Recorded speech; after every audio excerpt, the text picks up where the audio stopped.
밤 11시쯤 현관문을 두드리는 소리가 들렸어요. 이상했죠.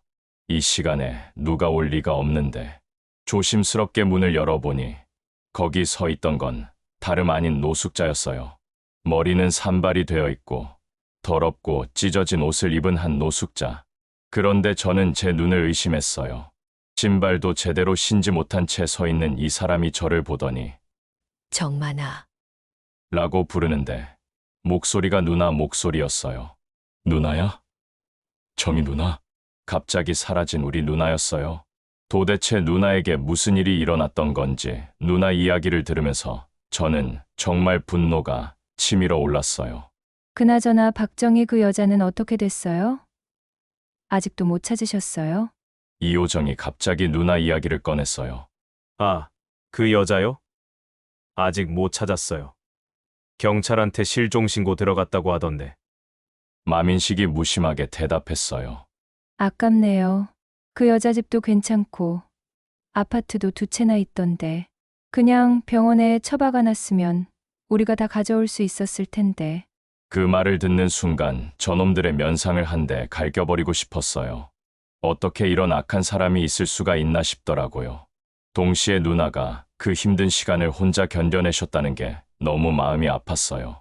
저희 누나가 겪은 일을 들려드리기 전에 구독과 좋아요 부탁드립니다. 6개월 전 일이에요. 저희 정희 누나가 갑자기 사라졌거든요. 저는 59세 박정만이라고 합니다. 누나는 65세로 저보다 6살이 위에요. 몇 년 전 형부가 돌아가신 후에 혼자 지내다가 1년 전부터 김민구라는 남자친구를 사귀고 있었어요. 처음엔 그 남자가 누나에게 잘해주는 것 같아서 다행이라고 생각했죠. 누나도 오랜만에 밝아지신 것 같았거든요. 그런데 어느 날 갑자기 누나와 연락이 안 되더라고요. 평소에 매일 안부 전화를 주고받던 저희 사이인데 3일 동안 전화를 받지 않으셨어요. 이상해서 누나 집에 가봤더니 아무도 없었죠. 집 안은 정리되어 있었고 특별히 어수선하거나 이상한 점은 없었어요. 다만 누나가 아끼던 화분들이 말라 있었던 게 신경 쓰였죠. 누나는 꽃을 무척 좋아하셔서 절대 화분을 방치하실 분이 아니거든요. 남자친구인 김민구 씨에게 연락해봤지만 그 사람도 누나의 행방을 모른다고 하더라고요. 며칠 전에 만났을 때는 아무렇지도 않았는데 갑자기 연락이 안 된다면서 자기도 걱정이라고 했어요. 그래서 일단 경찰서에 실종 신고를 했죠. 경찰에서는 성인이고 집에 이상한 점이 없으니까 가출 가능성이 높다면서 며칠 더 기다려보라고 하더라고요. 하지만 저는 누나를 잘 아니까요. 누나가 그냥 집을 나갈 분이 절대 아니에요. 누나는 규칙적이고 신중한 성격이셔서 어디 가실 때도 미리 말씀해 주시거든요. 그래서 제가 직접 나섰어요. 딸아이 도움을 받아서 SNS에 실종자 찾기 글도 올리고 전단지도 만들어서 누나가 자주 가시던 곳들에 붙였어요. 마트, 병원, 동네 공원, 심지어 지하철역까지요. 혹시 이분을 보신 적이 있나요? 라고 물어보며 전국을 다녔어요. 부산에서 누나를 봤다는 제보가 오면 부산까지 갔고 대구에서 비슷한 분을 봤다는 연락이 오면 대구까지 갔어요. 새벽에 출발해서 밤늦게 돌아오는 일이 반복됐죠. 딸아이는 아빠, 너무 무리하지 말라고 말렸지만 저는 포기할 수가 없었어요. 그렇게 6개월이 흘렀어요. 그동안 크고 작은 제보들이 계속 들어왔지만 모두 다른 사람이었거나 착각이었죠. 마음 한구석에서는 혹시 누나에게 나쁜 일이 생긴 건 아닐까라는 불안감이 계속 커져갔어요. 하지만 절대 포기할 수는 없었어요. 누나는 제게 있어 부모님이 일찍 돌아가신 후 저를 키워주신 분이거든요. 그런데 바로 지난주 일이에요. 밤 11시쯤이었는데 현관문을 두드리는 소리가 들렸어요. 이상했죠. 이 시간에 누가 올 리가 없는데 조심스럽게 문을 열어보니 거기 서 있던 건 저는 정말 눈을 의심했어요. 6개월 동안 애타게 찾던 누나가 아니라 완전히 다른 모습의 누군가가 서 있었거든요. 머리는 산발이 되어 있고 옷은 더럽고 찢어져 있었어요. 신발도 제대로 신지 못한 채로요. 처음엔 노숙자분인 줄 알았어요. 그런데 그 사람이 저를 보더니 정만아 라고 부르는데 목소리가 누나 목소리였어요. 누나세요? 정희 누나. 제가 다시 물어봤죠. 그러자 그분이 울면서 제 품에 안겼어요. 정말 누나야, 살아계셨구나. 저도 모르게 눈물이 쏟아졌어요. 6개월 동안 쌓인 걱정과 그리움이 한 번에 터진 거죠. 하지만 기쁨도 잠시, 누나의 모습을 자세히 보니 정말 충격적이었어요. 살이 많이 빠져서 거의 알아볼 수 없을 정도였고, 눈빛도 예전과 달리 불안해 보였어요. 손목과 발목에는 상처 자국들이 있었고요. 누나, 지금까지 어디 계셨어요? 무슨 일이 있었던 거예요? 제가 물어보자 누나는 한참을 말하지 못하시더라고요. 그러다가 떨리는 목소리로 정말 긴 이야기야. 정만아, 나 정말 죽을 뻔했어 라고 하시는 거예요. 일단 누나를 씻기고 따뜻한 음식을 드렸어요. 그리고 병원부터 가자고 했죠. 하지만 누나는 병원은 싫어라면서 극도로 거부하시더라고요. 그 모습을 보니 뭔가 심상치 않은 일이 있었다는 걸 직감적으로 알 수 있었어요. 다음 날 아침, 누나가 조금 안정을 찾으신 것 같아서 조심스럽게 물어봤어요. 누나, 이제 무슨 일이 있었는지 말씀해 주실 수 있으세요? 누나는 한참을 망설이시다가 천천히 입을 열기 시작하셨어요. 그리고 누나가 들려준 이야기는 정말 상상도 못한 충격적인 내용이었어요. 정만아, 김민구 그 사람, 처음부터 나를 노린 거였어. 내가 얼마나 순진했는지 몰라.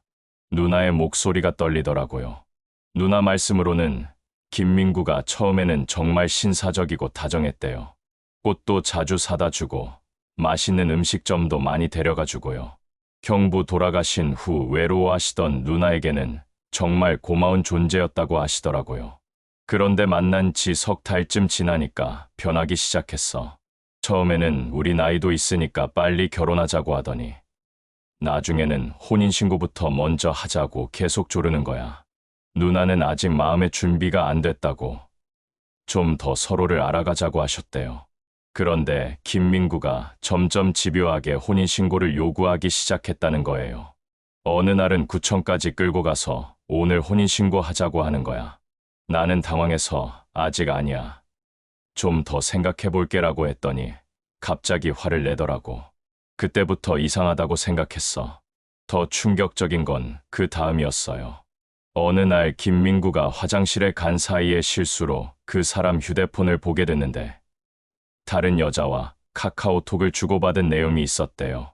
이번에 한 건 하면 너에게로 돌아간다라는 메시지를 봤어. 그 순간 머리가 하얘지더라고. 내가 그냥 한 건이었던 거야. 누나가 말씀하시면서 눈물을 흘리시더라고요. 그날 누나가 김민구에게 우리 관계를 정리하자고 말씀하셨대요. 그러자 김민구의 본성이 드러나기 시작했다는 거예요. 처음에는 농담이었다. 오해다라면서 빌더니 내가 단호하게 거절하니까 갑자기 무서워지는 거야. 목소리도 완전히 달라지고 눈빛도 차갑게 변하고 그 후로 김민구는 계속 누나를 괴롭혔대요. 하루에 수십 통씩 전화를 걸어서 다시 만나자고 하고 집 앞에서 기다리고 있기도 하고요. 누나가 거절하면 할수록 더 집요해졌다고 하시더라고요. 심지어 내 친구들한테까지 연락해서 정희가 요즘 이상하다. 걱정된다는 식으로 말하고 다녔어. 마치 내가 정신적으로 문제가 있는 것처럼 소문을 퍼뜨리려고 했던 거야. 그런데 정말 무서운 건 그 다음이었어요. 어느 날 누나가 마트에서 장을 보고 집에 돌아오는데 김민구가 갑자기 나타났대요. 마지막으로 한 번만 이야기하자고 하면서 차에 태우더라고. 거절했지만 강제로 차에 태웠어. 그리고 운전하면서 갑자기 내 머리를 잡고 흔들기 시작했어. 너 때문에 내가 얼마나 힘든지 아냐 라면서. 누나는 그때 정말 무서웠다고 하시더라고요. 김민구가 완전히 다른 사람처럼 변해 있었다는 거예요. 그리고 며칠 후에는 더 끔찍한 일이 벌어졌어요. 김민구가 정희 씨 상태가 안 좋은 것 같다. 좋은 병원을 아니까 같이 가자고 하는 거야.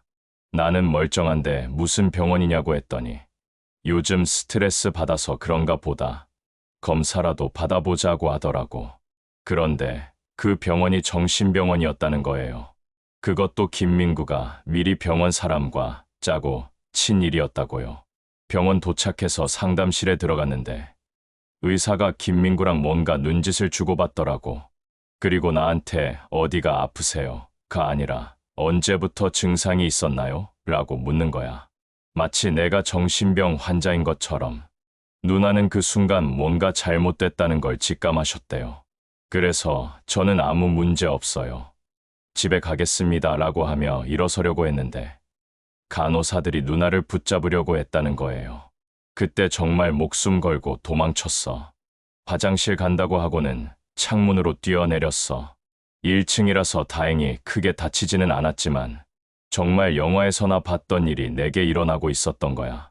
누나는 그때부터 김민구가 무서워서 집에도 못 들어가고 이곳저곳 숨어 다녔다고 하시더라고요. 아는 사람한테 연락하기도 무서웠고 경찰에 신고하자니 증거도 없고 오히려 김민구가 정의가 정신적으로 문제가 있다고 거짓말하고 다녔기 때문에 누가 믿어줄지도 확신이 안 섰다는 거예요.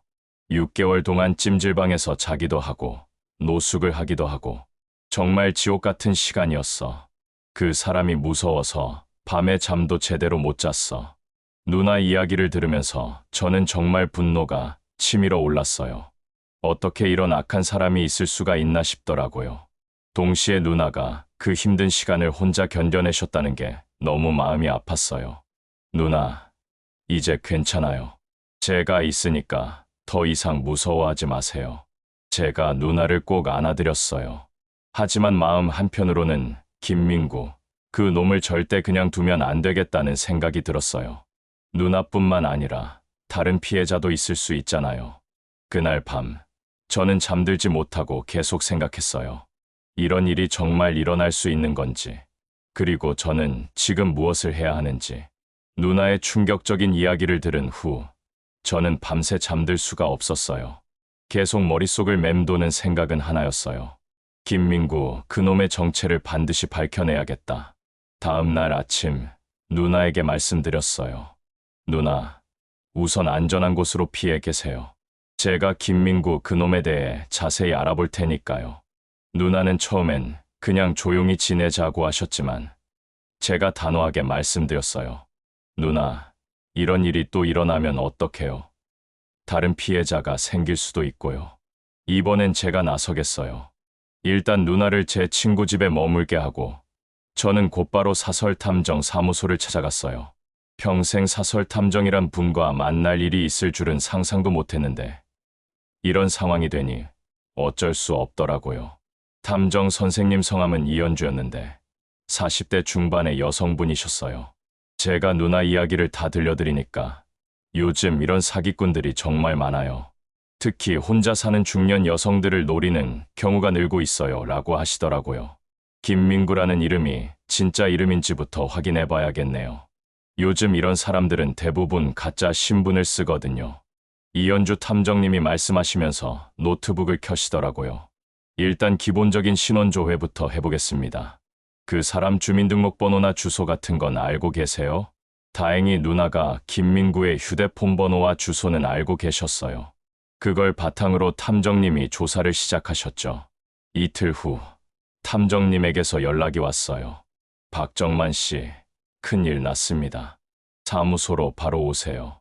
사무소에 도착하니 탐정님 표정이 심각하더라고요. 앉으세요. 정말 충격적인 사실들을 발견했어요. 탐정님이 보여준 자료를 보고 저는 정말 깜짝 놀랐어요. 김민구라는 이름은 가짜였어요. 진짜 이름은 마민식이었고 나이도 거짓말이었어요. 62세라고 했는데 실제로는 68세였다고 하더라고요. 이 사람 전과를 보세요. 조직폭력배 출신이에요. 폭력, 사기, 공갈 등으로 총 5년간 복역했어요. 출소 후에 신분을 세탁하고 이름도 바꾼 거죠. 더 충격적인 건 그 다음이었어요. 이 사람이 지금까지 저지른 범죄 패턴을 보면 혼자 사는 중년 여성들을 계속 노려왔어요. 지난 5년간 최소 7명의 여성과 비슷한 수법으로 사귀었고 그 중 3명은 실제로 재산 피해를 당했어요. 탐정님이 보여준 파일에는 마민식의 피해자들 명단이 있었어요. 50대부터 70대까지 모두 배우자를 잃고 혼자 사는 여성들이었어요. 부산의 김모 씨는 아파트를 담보로 대출을 받아서 마민식에게 3천만 원을 빌려줬다가 연락이 끊겼고, 괴구의 박모 씨는 혼인신고 후 통장을 털렸어요. 광주의 이모 씨는 정신병원에 강제 입원 당할 뻔했다가 가족들이 발견해서 구출됐고요. 제가 듣고 있던 이야기들이 모두 누나와 똑같은 수법이었어요. 먼저 친절하게 접근해서 신뢰를 쌓고 혼인신고를 재촉하고, 거절당하면 폭력을 쓰고, 마지막에는 정신병원에 강제 입원시켜서 재산을 빼앗으려는 계획이었던 거죠. 그런데 더 심각한 문제가 있어요. 탐정님이 심각한 표정으로 말씀하시더라고요. 이 사람이 현재 정신병원 관계자와 공모하고 있는 것 같아요. 이호정이라는 정신병원 과장이 마민식과 연인 관계예요. 그 말을 듣는 순간 온몸에 소름이 돋았어요. 누나를 정신병원에 넣으려고 했던 게 단순한 충동이 아니라 치밀하게 계획된 범죄였던 거예요. 이호정 과장, 이 사람도 만만치 않아요. 의사 면허는 있지만 과거에 의약품 관리 위반으로 고발당했다가 무혐의 처분받은 전력이 있어요. 그리고 지난 2년간 이상하게 많은 환자들이 장기 입원을 했어요. 대부분 가족이 없거나 연고가 없는 사람들이고요. 탐정님 말씀으로는 마민식과 이호정이 짜고서 여성들을 정신병원에 강제 입원시킨 후 재산을 빼앗는 수법을 계속 써왔다는 거예요. 정말 악질적인 범죄 조직이에요. 마민식이 여성들에게 접근해서 신뢰를 얻고 재산 상황을 파악한 후 이호정과 공모해서 정신병원에 가둬버리는 거죠. 한 번 들어가면 나오기 힘들어요. 가족들이 정신병이 있어서 입원했다고 설명하면 누가 의심하겠어요? 저는 정말 분노가 치밀어 올랐어요. 만약 누나가 그때 탈출하지 못했다면 지금쯤 정신병원에 갇혀서 평생 나오지 못했을 수도 있었던 거잖아요. 박정만 씨, 그런데 더 조사해보니 이상한 점이 또 하나 있어요. 탐정님이 다른 자료를 보여주시더라고요. 마민식이 요즘 이상하게 전국을 자주 돌아다녀요. 부산, 광주, 김천, 강릉, 일주일에 3회, 4번은 다른 지역에 가요. 여자친구를 만나러 가기에는 너무 규칙적이고 빈번해요. 혹시 또 다른 피해자들이 있는 건 아닐까요? 그럴 가능성도 있지만 제가 보기에는 다른 목적이 있을 것 같아요. 이동 패턴을 보면 뭔가 물건을 배달하거나 거래하는 것처럼 보여요. 탐정님은 마민식의 하루 일과를 자세히 조사해보겠다고 하셨어요. 며칠만 더 시간을 주세요. 이 사람들의 실체를 완전히 밝혀내겠습니다. 그날 밤 누나에게 조사 결과를 말씀드렸어요. 누나는 내가 정말 바보였구나. 그 사람 말에 속아서 라며 자책하셨지만 저는 누나를 다독여드렸어요. 누나 잘못이 아니에요. 누나는 순수한 마음으로 사람을 믿으신 거예요. 나쁜 건 그놈들이죠. 이제 우리가 할 일은 그놈들을 법의 심판을 받게 하는 거예요. 하지만 마음 한편으로는 걱정도 됐어요. 과연 우리가 이런 조직적인 범죄자들과 맞설 수 있을까? 혹시 우리에게 위험이 닥치는 건 아닐까? 하지만 포기할 수는 없었어요. 누나를 위해서라도, 그리고 또 다른 피해자가 생기지 않게 하기 위해서라도 끝까지 해보겠다고 다짐했어요. 며칠 후 탐정님에게서 또 다른 충격적인 소식이 전해질 줄은 그때는 몰랐어요. 박정만 씨, 정말 큰 일을 발견했어요. 지금 당장 사무소로 오세요. 사무소에 도착하니 탐정님이 흥분한 표정으로 저를 맞이하시더라고요. 마민식 그놈의 정체를 완전히 밝혀냈어요. 이건 단순한 사기가 아니에요. 탐정님이 보여준 건 마민식의 상세한 이동 기록이었어요. 잠복 수사를 통해 지난 한 달간의 동선을 모두 파악하신 거죠. 이 사람이 매주 화요일에는 부산, 목요일에는 광주, 토요일에는 김천을 가요. 그리고 일요일에는 강릉까지 가고요. 너무 규칙적이에요. 이건 분명히 뭔가를 배달하고 있는 거예요. 배달이요? 무슨 배달을 그렇게 전국적으로 해요? 그래서 제가 직접 미행을 해봤어요. 탐정님이 사진들을 보여주시더라고요. 마민식이 각 지역에서 만나는 사람들을 촬영했는데 모두 수상한 사람들이에요. 한적한 곳에서 만나서 뭔가 주고받고 항상 현금 거래를 해요. 사진을 보니 정말 수상했어요. 마민식이 작은 가방을 들고 다니면서 무언가를 두고 다니는데 뭔가 은밀한 거래를 하는 것 같더라고요. 더 충격적인 건 이거예요. 탐정님이 다른 자료를 보여주시더라고요. 이 모든 배달 일정을 지시하는 사람이 바로 이호정 과장이에요. 제가 그들의 통화 내용을 일부 확인했는데 탐정님이 녹음 파일을 틀어주시더라고요. 이호정의 목소리가 들렸어요. 민구 씨, 이번 주 부산 분량은 평소보다 좀 많으니까 조심해서 가져가요. 그리고 김천 쪽은 새로운 고객이 생겼으니까 양을 정확히 맞춰서 나눠야 해요. 양을 정확히 맞춘다고요? 이게 무슨 뜻이죠? 박정만 씨, 제가 보기에는 이건 마약일 가능성이 높아요. 그 말을 듣는 순간 머리가 띵했어요. 마약이라고요? 우리나라에서 마약 거래라니. 확실해요? 100% 확실하지는 않지만 모든 정황이 그걸 가리키고 있어요. 첫째, 이호정은 정신과 의사로서 마약류 의약품에 접근이 가능해요. 둘째, 마민식의 이동 패턴이 전형적인 마약 배달 체계 패턴이에요. 셋째, 거래 방식이 모두 현금이고 은밀한 장소에서 이뤄져요. 탐정님은 이미 마약 거래의 증거를 확보하기 위한 계획까지 세워놓으셨더라고요. 이번 주 화요일에 마민식이 부산에 갈 예정이에요.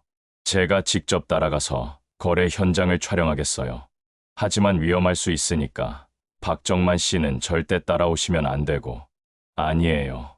저도 가겠어요. 제가 단호하게 말했어요. 이건 제 누나 일이에요. 제가 직접 확인해야겠어요. 탐정님이 말리셨지만 저는 굽히지 않았어요. 마민식 그놈이 누나에게 한 짓을 생각하면 가만히 있을 수가 없었거든요. 화요일 새벽 5시부터 저와 탐정님은 마민식의 집 앞에서 대기했어요. 7시쯤 마민식이 작은 가방을 들고 나와서 차에 탔어요. 저 가방에 마약이 들어있는 거죠. 아마 그럴 거예요. 보통 소량으로 나눠서 배달하거든요. 우리는 조심스럽게 마민식의 차를 따라갔어요. 고속도로에서 부산까지 가는 내내 제 심장은 두근두근했어요. 정말 이런 일이 현실에서 일어나고 있다는 게 믿기지 않았거든요. 부산 도착 후 마민식은 해운대 골목가로 들어갔어요. 오래된 건물 창틀 밑에 무언가를 두고 나오는 거예요. 저기 뭔가 두고 가네요. 탐정님이 카메라를 준비하시더라고요. 잠시 후 30대 남성이 나타나서 그 자리에서 뭔가를 가져가더라고요. 그리고 마민식이 그 근처 계단 사이에 박스 하나를 주워가는 모습을 목격했어요. 확실하네요. 이건 분명히 마약 거래예요. 탐정님이 모든 장면을 촬영하셨어요. 거래가 끝난 후 저희는 다시 마민식을 따라갔어요. 놀랍게도 그놈은 부산에서만 3곳을 더 들렀어요. 모두 비슷한 방식으로 거래를 했고요. 집으로 돌아오는 길에 탐정님이 말씀하시더라고요. 이제 확실해졌어요. 마민식은 이호정으로부터 마약을 받아서 전국 각지에 소량씩 배달하는 운반책이에요. 아마 이호정이 정신병원에서 마약류 의약품을 빼돌려서 마민식에게 넘기는 것 같아요. 그럼 이제 경찰에 신고하면 되는 거죠. 그런데 한 가지 문제가 있어요. 우리가 찍은 사진만으로는 마약이라는 걸 증명하기 어려워요. 저 봉지 안에 뭐가 들어있는지 확실하지 않으니까요. 그렇다면 어떻게 해야 할까 고민하던 차에 탐정님이 좋은 아이디어를 내놓으셨어요. 박정만 씨, 이번엔 그들의 대화 내용을 직접 녹음해보는 건 어떨까요? 마민식과 이호정이 만나는 장면을 녹음할 수 있다면 결정적인 증거가 될 거예요. 어떻게 그들의 대화를 녹음해요? 제가 조사해보니 마민식과 이호정이 매주 금요일 저녁에 홍대 근처 카페에서 만나서 정산을 해요. 그 카페는 좌석이 붙어 있어서 옆자리에 앉으면 대화 내용을 들을 수 있어요. 정말 위험한 일이었지만 이번 기회를 놓치면 안 될 것 같았어요. 마민식 그놈 때문에 누나가 얼마나 고생했는데 이제 그놈들을 완전히 무너뜨릴 수 있는 기회잖아요. 좋아요. 해보죠. 금요일이 기다려지면서도 한편으로는 무서웠어요. 만약 들키면 어떻게 될까요? 하지만 누나 생각을 하니 용기가 났어요. 이번엔 제가 누나를 지켜야 할 차례였거든요. 그날 밤 누나에게 곧 모든 게 끝날 거예요 라고 말씀드렸어요. 누나는 정만아, 너무 무리하지 말고 위험하면 그냥 포기해라고 하셨지만 저는 이미 결심을 굳혔어요. 김민구, 아니 마민식 그놈과 이호정을 반드시 법의 심판대에 세우겠다고요. 드디어 금요일이 왔어요. 탐정 이현주 선생님과 저는 홍대 근처 카페에 미리 도착해서 자리를 잡았어요. 마민식과 이호정이 주로 앉는 테이블 바로 옆자리였죠. 너무 떨지 마세요. 자연스럽게 행동하시고 제가 녹음을 담당할 테니까 박정만 씨는 그냥 커피만 드시면 돼요. 탐정님이 작은 녹음기를 테이블 밑에 설치하면서 말씀하시더라고요. 7시 정각, 이호정이 먼저 들어왔어요. 50대 후반으로 보이는 여자였는데 처음 봤을 때는 그냥 평범한 의사 선생님 같았어요. 하지만 표정이 차갑고 계산적으로 보이더라고요. 10분 후에 마민식이 나타났어요. 6개월 전 누나와 함께 있을 때 몇 번 본 적이 있었는데 그때와는 완전히 다른 모습이었어요. 눈빛이 더 날카로워지고 걸음걸이도 거칠어 보였죠. 두 사람이 자리에 앉자마자 바로 대화를 시작했어요. 민구 씨, 이번 주 수고 많으셨어요. 부산 쪽은 어떠셨어요? 이호정의 목소리였어요. 별 문제 없었습니다. 다 깔끔하게 처리했고요. 그런데 광주 쪽에서 양을 좀 더 달라고 하네요. 마민식이 대답했어요. 광주 쪽은 조심해야 해요. 요즘 그 동네 경찰들이 예민해졌다고 하던데 일단 현재 양 그대로 유지해요. 제 심장이 쿵쾅거렸어요. 이건 분명히 마약 거래에 대한 이야기였거든요. 탐정님이 제 손을 꼭 잡으며 진정하라는 신호를 보내시더라고요. 그나저나 박정의 그 여자는 어떻게 됐어요? 아직도 못 찾으셨어요? 이호정이 갑자기 누나 이야기를 꺼냈어요. 아, 그 여자요. 아직 못 찾았어요. 경찰한테 실종 신고 들어갔다고 하던데. 마민식이 무심하게 대답했어요. 아깝네요. 그 여자 집도 괜찮고 아파트도 2채나 있던데. 그냥 병원에 처박아 놨으면 우리가 다 가져올 수 있었을 텐데. 그 말을 듣는 순간 저는 분노가 치밀어 올랐어요. 저 악마 같은 년, 놈들이 누나의 재산을 노리고 있었던 거였어요. 그래도 지금 하는 일로 충분히 벌고 있으니까 잊어버려요. 아쉽긴 하지만 마민식이 말했어요. 맞아요.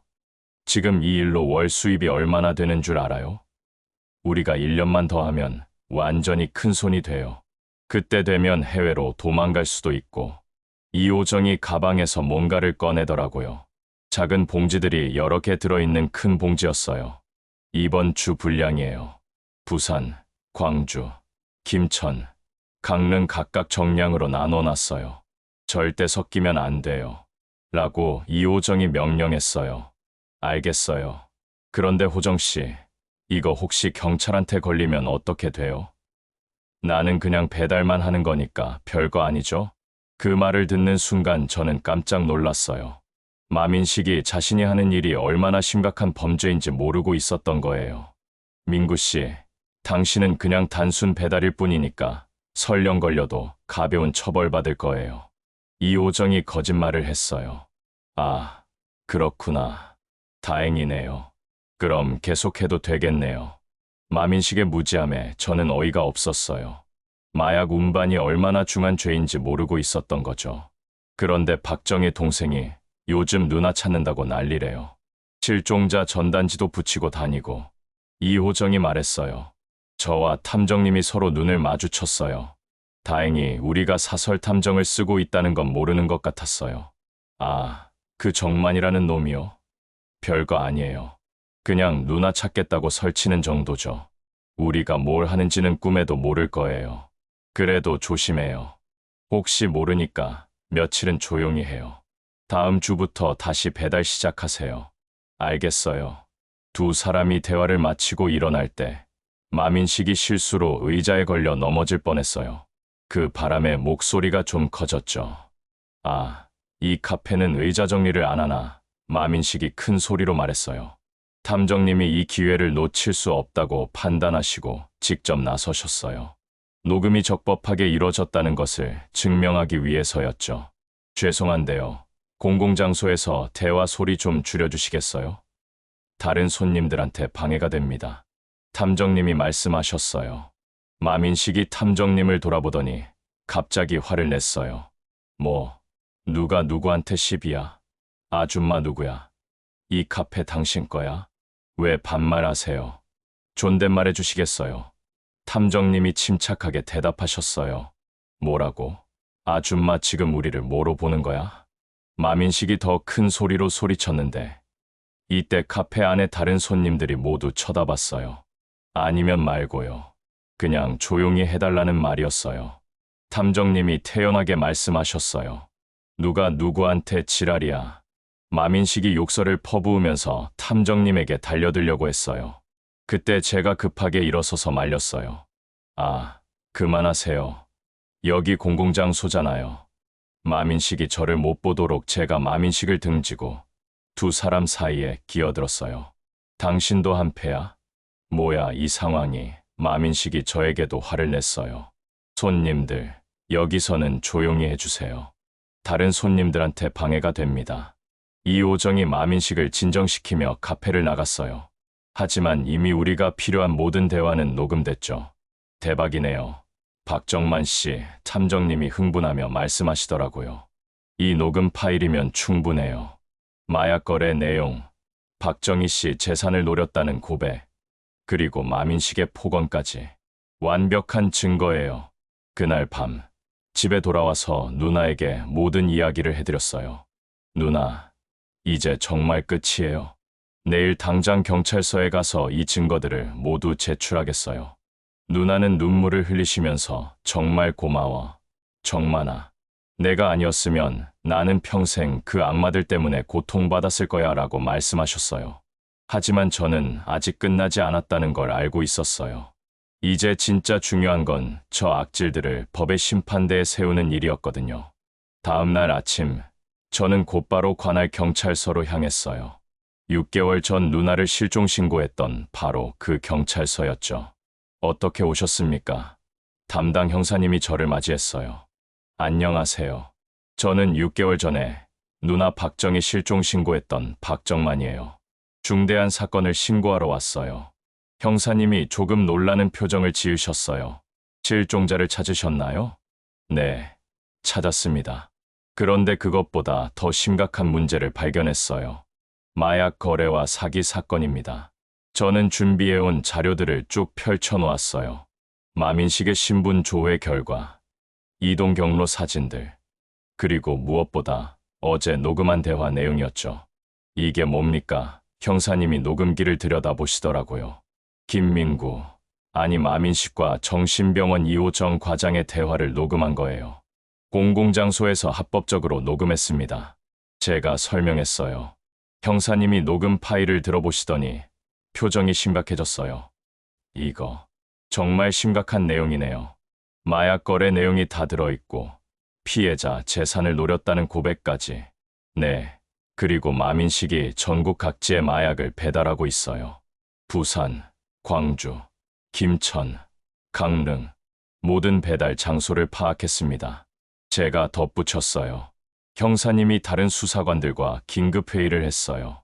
그리고 1시간 후 즉시 수사에 들어가겠습니다 라고 하시더라고요.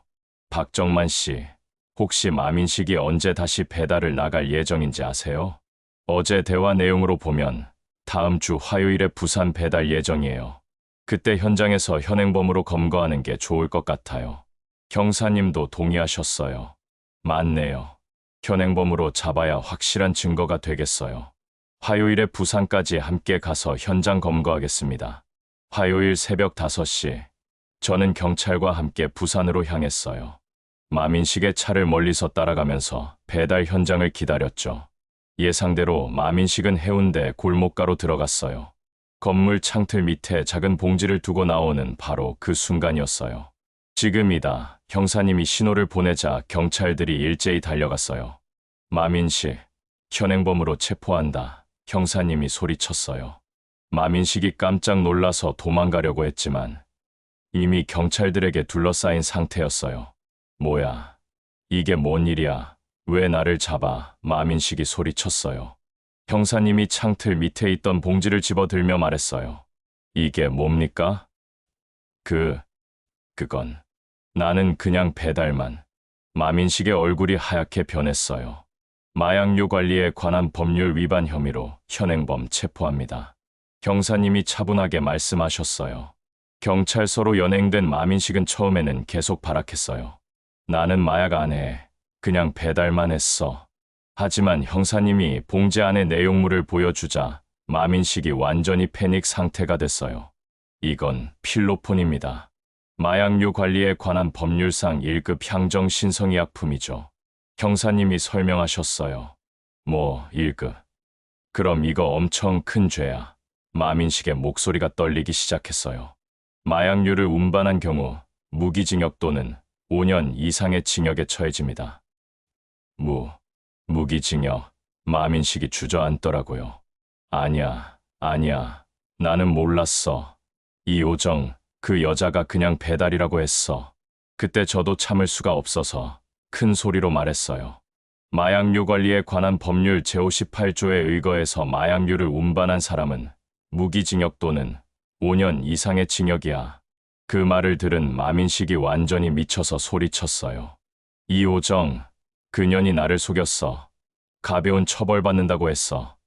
단순 배달은 별거 아니라고 했다고. 마민식이 자포자기 상태에서 모든 걸 털어놓기 시작했어요. 이호정 그년이 병원에서 마약을 빼돌려서 나한테 주라고 했어요. 나는 정말 몰랐어요. 그년이 2년 전부터 나한테 전국 각지로 배달시켰어요. 더 자세히 말해보세요. 이호정이 정신병원에서 환자들한테 쓰는 마약을 몰래 빼돌려서 일반인들한테 팔았어요. 나는 그냥 심부름꾼이었어요. 부산, 광주, 김천, 강릉 다 그년이 시킨 거예요. 마민식이 이호정의 범죄 행각을 모두 고백하자 경찰은 즉시 이호정이 근무하는 병원으로 향했어요. 이호정은 병원에서 평상시처럼 환자를 진료하고 있었어요. 경찰이 나타나자 차분한 표정을 유지하려고 했지만 마민식의 자백 내용을 들려주자 얼굴이 굳어지더라고요. 이호정 씨, 마민식이 모든 걸 자백했습니다. 동행해 주시죠. 무슨 말씀이세요? 저는 아무것도 모르는데요. 이호정이 거짓말을 했어요. 하지만 경찰이 병원 약품 보관실을 수색하자 불법적으로 빼돌린 마약류가 대량으로 발견됐어요. 이건 어떻게 설명하시겠어요? 형사님이 물었어요. 그제서야 이호정도 체포됐어요. 두 사람 모두 경찰서에서 조사를 받게 됐죠. 조사 과정에서 마민식은 계속해서 자신은 피해자라고 주장했어요. 데이트 폭력. 그거 그냥 집행유예지. 별거 아니야. 마민식이 조사관에게 소리치며 누나를 조롱하는 말까지 했어요. 하지만 저는 더 이상 참을 수가 없었어요. 큰 소리로 말했어요. 데이트 폭력도 폭력이고 마약 운반은 무기징역감이야. 무식해서 몰랐다고 해서 용서받을 줄 알아? 마민식이 그제서야 자신이 처한 상황의 심각성을 깨달았어요.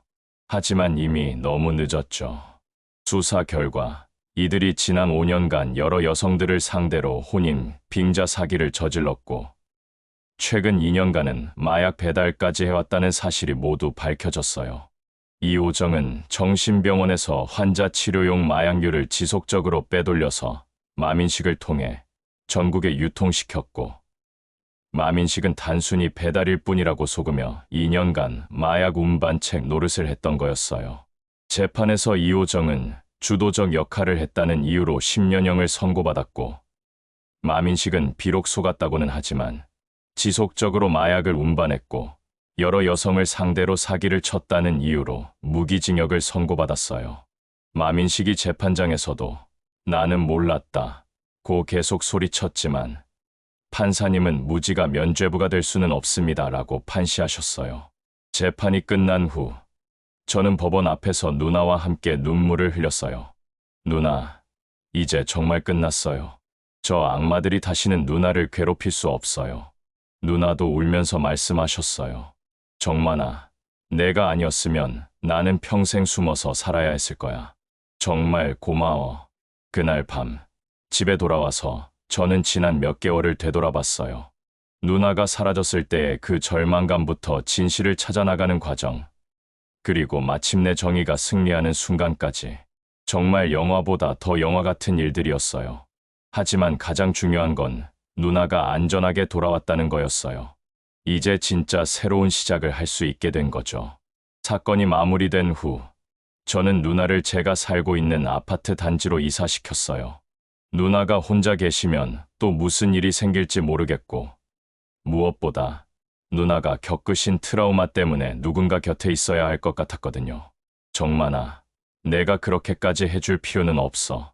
나 혼자서도 잘 살 수 있어. 누나가 처음엔 부담스러워 하셨어요. 누나, 제가 6개월 동안 누나 찾느라 얼마나 힘들었는지 알아요? 이제 누나를 제 눈앞에 두고 살겠어요. 제가 단호하게 말씀드렸죠. 다행히 같은 단지에 빈집이 하나 있어서 누나가 이사 오실 수 있었어요. 제 집에서 걸어서 2분 거리였죠. 처음 몇 달은 정말 힘들었어요. 누나는 밤에 잠을 제대로 주무시지 못했어요. 악몽을 자주 꾸시고 갑자기 놀라서 깨는 일이 많았거든요. 특히 남자 목소리만 들려도 깜짝 놀라시고 문 두드리는 소리에도 벌벌 떠시곤 했어요. 정만아, 혹시 그 사람들이 감옥에서 나와서 나를 찾아오는 건 아닐까? 누나가 불안해하며 말씀하셨어요. 누나, 그런 걱정 마세요. 마민식은 무기징역 받았고 2호 정도 10년형이에요. 게다가 우리가 이사 온 것도 모르고요. 하지만 말로는 그렇게 해도 누나의 마음의 상처가 쉽게 나을 리는 없었어요. 그래서 제가 병원을 알아봤어요. 누나, PTSD 전문 상담을 받아보시는 게 어떨까요? 혼자 견디시려고 하지 마시고. 누나는 처음에 병원은 싫어라며 거부하셨어요. 김민구 때문에 정신병원에 강제로 끌려갈 뻔했던 경험 때문에 병원 자체를 무서워하셨거든요. 누나, 이번엔 제가 함께 가요. 그리고 정신병원이 아니라 일반 병원의 정신건강의학과예요. 제가 미리 다 알아봤어요. 그렇게 해서 누나와 함께 병원을 다니기 시작했어요. 처음엔 진료실 들어가는 것도 무서워하셨지만 의사 선생님이 여자분이고 정말 친절하셔서 점차 마음을 열기 시작하셨어요. 박정희 씨, 지금 느끼시는 감정들은 모두 자연스러운 반응이에요. 그런 끔찍한 일을 당하신 후에는 누구나 이런 증상을 겪을 수 있어요. 천천히 치료해 나가면 분명히 좋아지실 거예요. 의사 선생님이 누나를 다독여 주셨어요. 상담 치료와 함께 제가 할 수 있는 모든 걸 다 했어요. 누나가 좋아하시는 꽃을 집 안가득 키웠고 함께 산책도 다녔어요. 처음엔 집 앞 화단만 돌고 들어왔지만 점점 더 멀리 나가게 됐죠. 6개월 정도 지나니까 누나가 조금씩 예전 모습을 찾아가셨어요. 밤에도 깊게 주무시고 웃음소리도 자주 들렸고요. 무엇보다 화분 돌보시는 걸 다시 시작하셨을 때는 정말 기뻤어요. 정만아, 이 꽃 좀 봐. 정말 예쁘게 피었지. 누나가 활짝 웃으시며 말씀하실 때 저는 정말 감사했어요. 누나의 그 웃음을 다시 볼 수 있게 된 거죠. 그렇게 1년이 지났어요. 어느 날 누나가 저에게 말씀하셨어요. 정만아, 나 이제 뭔가 새로운 일을 해보고 싶어. 어떤 일이요? 누나, 가정폭력이나 성폭력 피해자들을 돕는 일을 해보고 싶어. 상담원 같은 거 말이야. 저는 깜짝 놀랐어요. 누나가 그런 일을 하시겠다고 하실 줄은 몰랐거든요. 누나, 그런 일이 누나한테 또 다른 스트레스가 되지는 않을까요? 아니야. 정만아, 나는 그 고통이 어떤 건지 알거든. 나같이 고생한 사람들의 아픔을 조금이나마 덜어줄 수 있을 것 같아. 나 혼자만 당한 일이 아니잖아. 지금도 어디선가 나 같은 피해를 당하는 사람들이 있을 거야. 누나의 말을 듣고 있으니 정말 대단하다는 생각이 들었어요. 그런 끔찍한 일을 당하고도 다른 사람을 도우려고 하시다니. 좋아요. 누나, 그럼 전문 교육 과정부터 알아보죠. 누나는 곧바로 피해자 상담원 양성교육에 신청하셨어요. 60대 중반의 나이에도 열심히 공부하시는 모습이 정말 인상적이었어요. 요즘은 이런 교육도 있구나.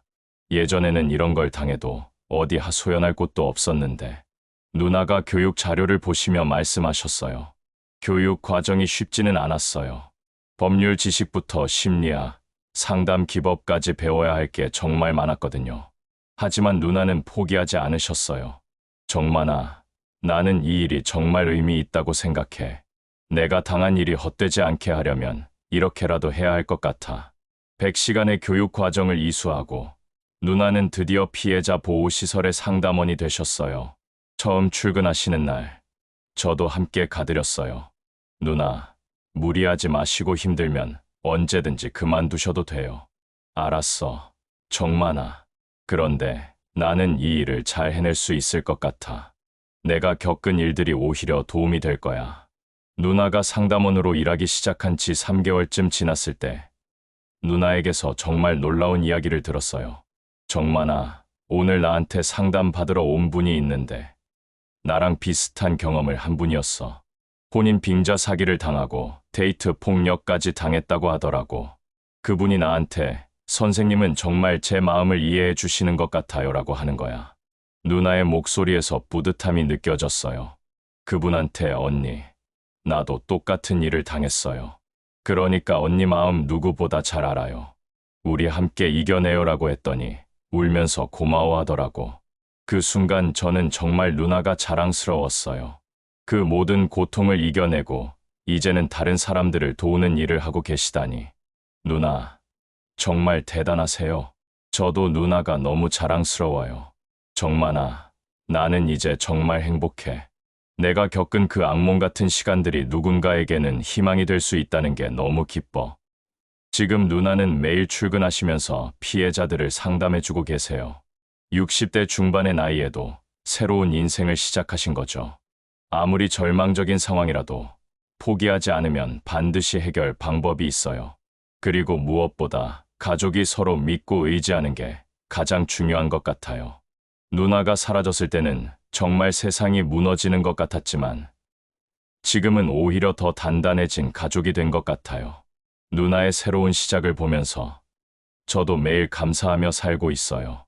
혹시 이 이야기를 듣고 계신 분 중에서 어려운 상황에 계신 분이 있으시다면 절대 혼자 견디려고 하지 마세요. 가족이든 친구든 전문 기관이든 도움을 요청하세요. 그리고 무엇보다 포기하지 마세요. 기적은 정말로 일어나니까요. 저희 가족의 이야기가 누군가에게 조금이나마 도움이 되었으면 좋겠어요. 도움이 되셨다면 구독과 좋아요 부탁드립니다. 긴 이야기 들어주셔서 감사합니다.